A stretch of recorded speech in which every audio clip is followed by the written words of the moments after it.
Procrastinate. What is the psychology behind it? The biggest lie procrastination makes you believe is that you are lazy. Think about it. The laptop is open, the deadline is getting closer, the work is right in front of you, and somehow you still cannot start. This is procrastination, and it is one of the most misunderstood habits in human behavior. Even the word has history. Procrastination comes from the idea of pushing something forward until tomorrow. In simple terms, it means choosing later, even when doing it now would help us more. Ancient thinkers noticed this problem too. They called a similar idea akrasia, acting against your own better judgment. It is that strange moment when you know the checklist matters, but your hand still reaches for the phone. So procrastination is not just a modern weakness. It is an old conflict between comfort now and progress later. The difference today is that comfort is easier to reach than ever. A phone can reward your brain in seconds. But the real problem is usually not the phone. The real problem is the feeling attached to the task. When a task feels stressful, boring, confusing, or scary, your brain starts looking for an escape. That escape feels good for a moment.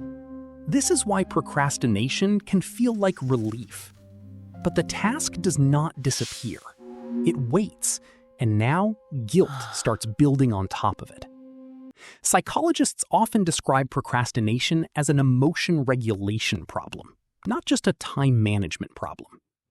That means your brain is not only avoiding work, it is avoiding discomfort, pressure, fear, or uncertainty.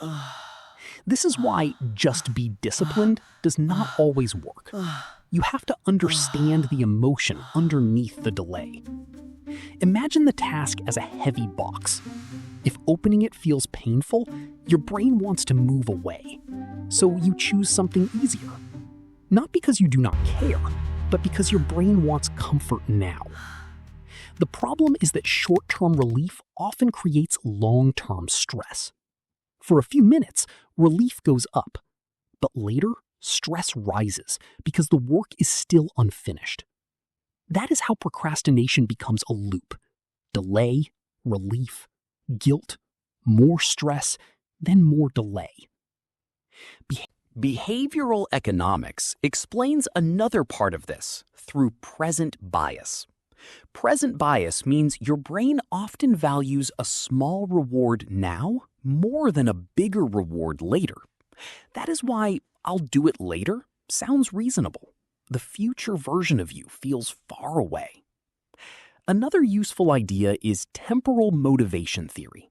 It connects delay to confidence, value, time, and distraction. If you do not believe you can succeed, your brain has less reason to begin. If the task feels boring or meaningless, your motivation drops even more. If the deadline is far away, urgency feels low. So your brain says, not yet. And if distractions are easy to reach, your attention gets pulled away before action begins. Low confidence, low value, a far deadline, and strong distractions create the perfect recipe for delay. So procrastination should not be treated as a character flaw. It is a pattern of emotion, reward, and attention. The way out is to make the task feel less threatening. Start by making it smaller. Do not say, "I have to finish everything." Say, "I only need to open the document." Then reduce the easy escape. Put the phone away, even for a few minutes. A 5-minute timer helps because your brain accepts small commitments more easily than huge ones. Once you begin, something important happens. The task becomes real instead of imaginary. One checkmark gives your brain proof that progress is possible. That proof creates momentum. Motivation often comes after action, not before it. The task starts to look smaller because you are no longer facing it from the outside. So the goal is not to shame yourself into action. The goal is to lower the emotional barrier.